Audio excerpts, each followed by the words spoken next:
Hey up guys, it's the Yorkshire Pudding. Zalcano, old school RuneScape's mining boss. The fact that you've clicked on this video probably means you've already decided to kill Zalcano, but if you're still on the fence, here are some good reasons why you should. Number 1, money. It can be a highly profitable boss. Can be in the word to note here, as it depends. I'll clarify why this is a bit later in the video, as there's an important decision to be made when getting started with this boss. Number 2, crystal shards. It's a pretty solid method to gather crystal shards used for crafting and charging crystal gear, or making potions. Number 3, XP. Again, this depends, but if you go the XP route, it can offer decent XP rates per hour, especially for mining. There's also small amounts of smithing and runecrafting XP to be gained too, but I certainly wouldn't rely on using this method to specifically train them skills. You're better sticking to the regular runecrafting training methods such as Tears of Guthix. Number 4, you can get a pet. Please note, you cannot get the regular mining golem pet from here, but you can instead get this little guy. Number 5, it gives you a different way of training mining compared to the regular way of just mining rocks. Depending on your team, it can also be quite social. For me, I can stay here for hours on end, whereas I get bored after only 10 minutes of power mining iron. Now you've decided that you want to take on Zalcano, let's get started. Well, providing you've done the Song of the Elves quest, as the completion of this quest is required to fight this boss. Doing this quest requires 70 mining anyway, which is high enough to begin this boss. However, higher smithing and runecrafting levels are also beneficial, as they'll help you deal more damage to the boss. You'll already be at least 70 smithing from the quest, but a runecrafting level of at least 60 is recommended. To get here, head to Prifddinas. I usually use the spirit tree in my player-owned house and then run south to the dungeon icon here. Use the teleporter to get to the lobby area. There's a bank just a dozen tiles east of the teleporter when you need to resupply. For gear, there's a few options. I'd highly recommend the Varrock armor of any tier, as it gives a 10% extra chance to mine an extra tephra ore. Since I have the elite Varrock armor, this functions as the body part of the prospector gear, so I brought the hat, legs and boots to finish the set. Alternatively, you can wear graceful, as there's a lot of running involved and you'll find yourself going through a lot of stamina potions. I use the hit points cape for faster passive health regeneration, but again, graceful also works. Some people use the regen bracelet, again for its health regeneration. It's technically the best in slot, but I prefer to wear my graceful gloves. Pick whichever suits you. For pickaxe, use either a dragon or crystal pick. If you're an Iron Man, you might have to settle with rune. For the ring, use a celestial ring if you have it for an extra 10% chance of getting an extra ore. If not, use a ring of endurance, allowing you to get more out of your stamina potions. A light bearer will also work to recharge your special attack bar faster, allowing you to boost your mining level more often using your pickaxe. I also bring my favourite item in RuneScape with me, the Explorer's Ring 4, so I can fully recharge my energy 3 times a day. I just keep this in my inventory though, and I keep the Celestial Ring equipped. An alternative setup is incorporating prayer bonus items into your setup. This is only useful if you intend on using the Preserved Prayer, to allow your boosted mining stat from your pickaxe's special attack to be boosted for longer. If doing this, wear a Blessing, a God Book, Dragon Bone or Bone Crusher necklace, or a stole in the next slot, Ring of the Gods and Devout Boots. I don't use this method, so I don't wear any of these items to avoid them weighing me down, as they don't provide any use if not using Preserve. The inventory setup is pretty simple. I have my Explorer's Ring 4 for energy restores, along with some stamina potions, and the rest can be food. If using Preserve, obviously bring a couple of prayer potions. Some people bring Saradomin Brews to allow the trips to last longer, but let's be honest, we're not all bloody made of money. The bank's only a short run back out of the portal and a few steps to the east. If you're fast enough, you can rebank quickly enough after a kill to get back into the game ready for the next kill. Make sure to save a bit of inventory room spare for the ores and loot.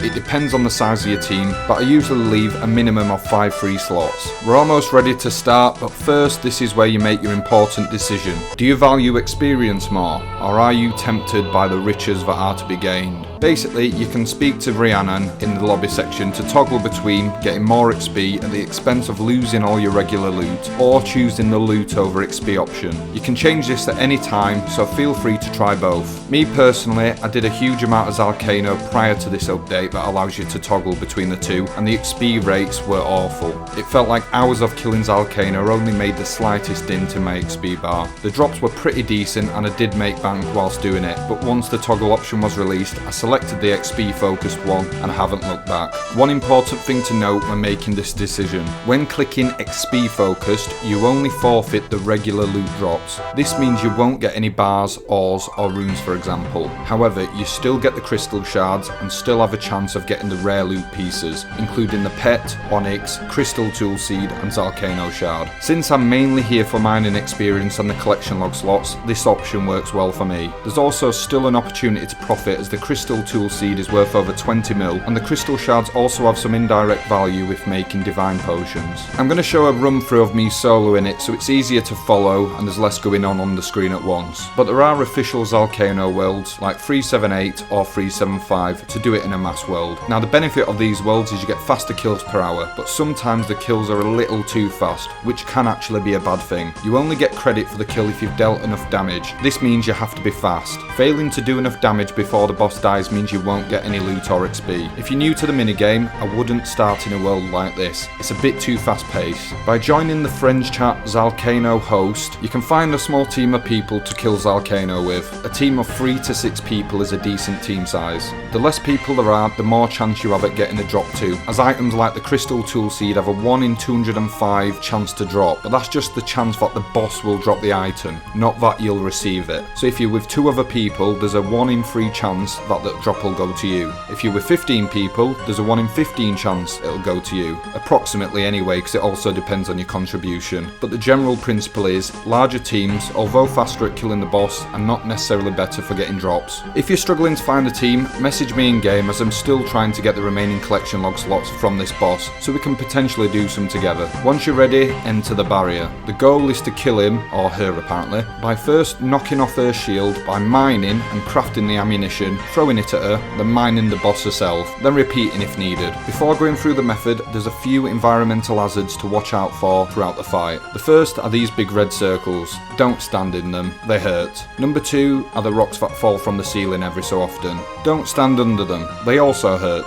Number 3, the boss herself. Don't stand under her, it pisses her off. Now for the method. You must first mine tephra rocks from the formations in the corners of the room. At any given time, one of these rocks will give you more rocks than the other 3, and it'll be quicker to mine. This one will be the rock that is glowing. If you have the Zalcano plugin, which by the way I recommend, it'll have a great big yellow arrow over it. It'll also be the rock if you're in a team that everyone else runs to mine. Just make sure to watch out for Zalcano's attack when she throws a projectile at the rock formation you're on. It deals a lot of damage and the glowing rock will move to one of the other 3 formations in the room. When it comes to how much to mine at this stage, it really depends on the group size. Larger groups mean that you have less time to mine and less time to throw all the ammunition. So in a mass world you may only gather 2 to 3 rocks before processing them. In smaller groups you may choose to mine up to a dozen. You'll get a general feel of how many you should be mining as you get used to the minigame. To get credit you must hit the boss at least once with the tephra ammunition. So if you stood there mining 12 rocks at the start, there's a chance the boss has already been taken down by the time you'd crafted your ammo, meaning that you'll not get credit for the kill. On the other hand, in smaller teams you need to mine enough ammunition to take down the boss. If you don't bring enough ammo, you may run out before she's taken down, which isn't the end of the world, it just means you'll have to mine some more and process it again, slowing down the kill. You'll also want to hit the boss as many times as you can so that your overall kill contribution is higher, so you've got a better chance of getting the drop. So now you've mined your tephra, head to the red furnace here to convert them into refined tephra. Then head to the blue altar to imbue them. Your ammunition has now been created. You don't need to equip them, just click on the boss to throw them.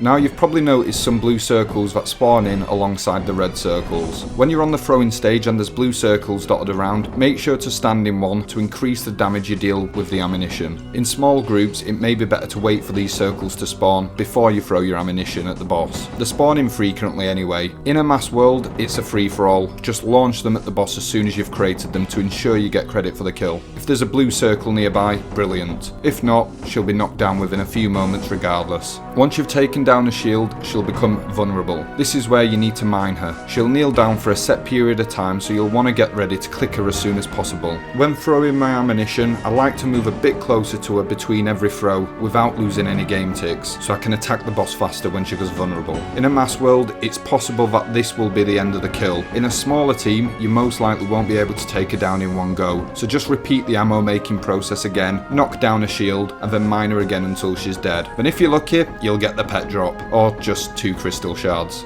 They do add up though. The MVP, or the person who has dealt the most damage, will be rewarded with infernal ashes worth just under 3k. The real reward is the game showing everyone else else in the room that you're the alpha, and everyone else were just minor contributors assisting you as you carried them through the boss, until the next kill and somebody else gets it. One more thing that I haven't mentioned, which isn't crucial to defeating the boss but it's worth knowing. Every now and then a golem will spawn. When it reaches the boss, it heals her for 50 HP. If you're fast enough, throw your ammunition at the golem and kill it. You'll technically do more damage to the boss by doing this, as the golem has less than 50 health. It also drops some ammunition. I'll now show you a sped up run through kill of the boss, start to finish.